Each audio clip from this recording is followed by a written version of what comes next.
Signorino Junto, ni gioias che vi estas ĉi tie. Mi scias ke vi sentas kapturnon, sed mi bezonas fari kelkajn demandojn.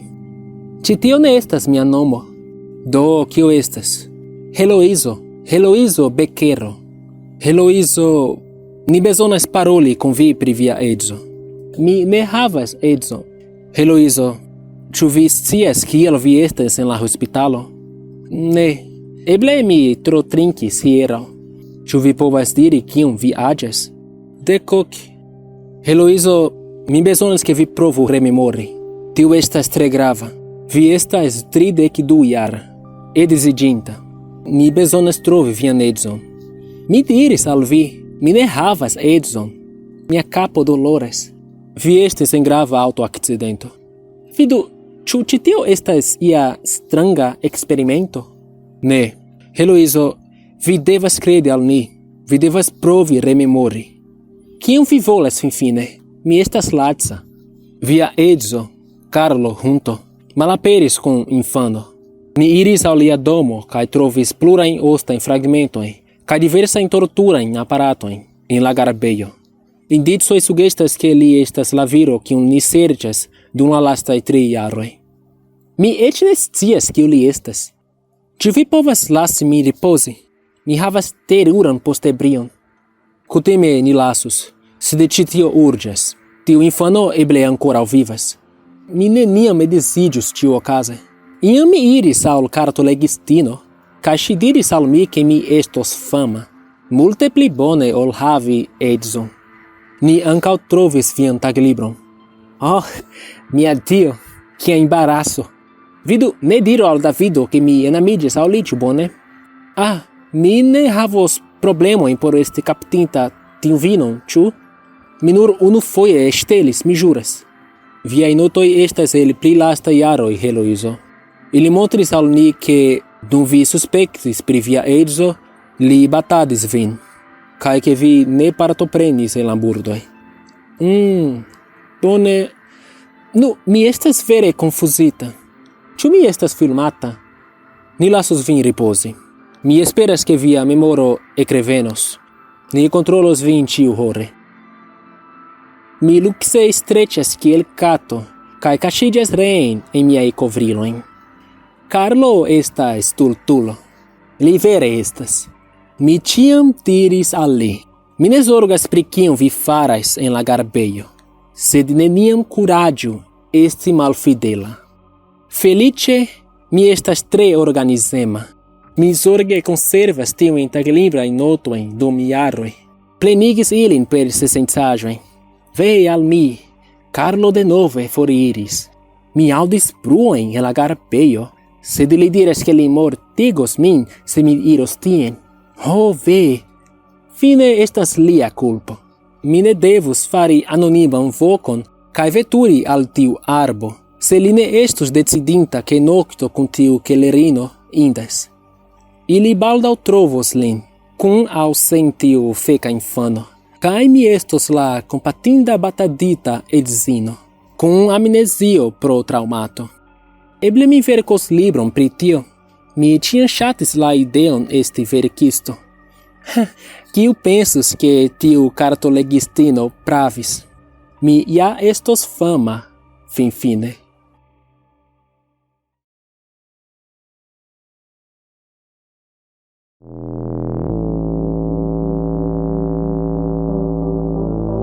Ne, filo, vi devas stari en vico, kiam la aliaj infanoj finos, ankaŭ vi povos ludi. Mia patro estis bona viro, eĉ se li ne bezonus esti. En urbeto kiel la nia, la pastoro de la preĝejo ne estis malplej ol Dio. Kaj la urbetanoj adoris la pastoron Jotano Mosfo, la perfekta viro, kies nura malforto estis la mortiga alergio al arakidoj. Li adoptis min, kiam mi estis 4-jara, post kiam mia gepatroj mi mortigis. La mistera neklarigita malapero de mia fratino estis tro multe por ke li povu elteni. Li donis al mi bonan vivon, prizorgis min por ke mi neniam utiligu aliajn, eĉ se la aliaj gepatroj Fortiris sian infanoi por lasere la filon de la pastoro ludi unue. Li neniam permesis. Mia nomo antaue estis Timoteo Simero, sed nun mi estas Johano Mosfo. Ne indas conservi la nomon donitan de la homoi kiui forlasis min. La sola loco en la urbeto kiu mi ne rajtis iri estas la kelo. Li havis makulitan basbalbatilon pedantan de la pordo, kaj li igis min promesi neniam iri tiem. Li ĉiam diris: "Filo, post kiam mi mortos, vi devos prizorgi la tutan lokon. Vi povos malsupreniri kaj fari kion ajn vi volas. Vi havos vian vicon." Nu, mi akceptis la devon por iom da tempo, sed dekokiara junulo kun neniu farindaĵo faras malbonajn decidojn. Precipe kiam la kela gardisto estas ekster la urbo dum 3 tagoj. Mi sciis kie li kaŝis la ŝlosilon, do mi eniris facile. Ni diru ke mi ne atendis scii kion mi trovus. Estis aroj da mankatenoj sur la kvar muroj. Virinoj belaj kaj nudaj estis mankatenitaj al ili. La plimulte lili ĉiuokaze. Kelkaj la mankatenatoj jam estis putritaj kadavroj. Super ĉiu virino estis gravuraĵo sur la muro. Ŝenajo Vilhelmo, Danielino Samelo, Doroteo Dikeo, Emilio Simero. Ĝuste sur la aliaj plej misformita kadavroj de la ĉambro. Mi kuris supren, ŝlosis la ĉambron kaj metis la ŝlosilon kie ĝi devus esti.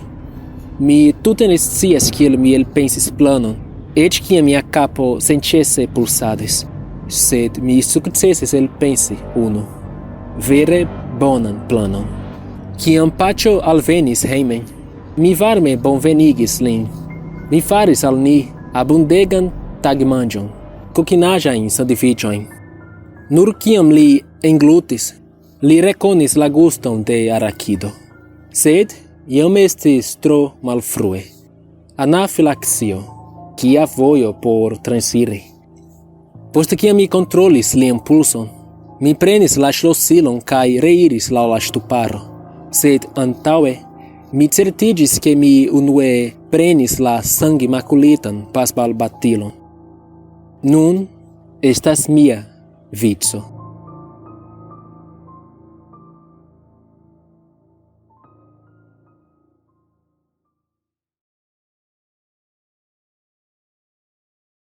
Saluton, mi estas Erikso. Vidu, ne forgesu ŝati ĉi tiu filmeton, abonu la kanalon kaj aktivigu la sonorilon. Aboni sen la sonorilo estas ne ekscii pri la novaj filmetoj, ĉar ne ĉiam YouTube montras ilin al vi. Ĝi ĉiam montras al vi nur kiam vi aktivigas la sonorilon.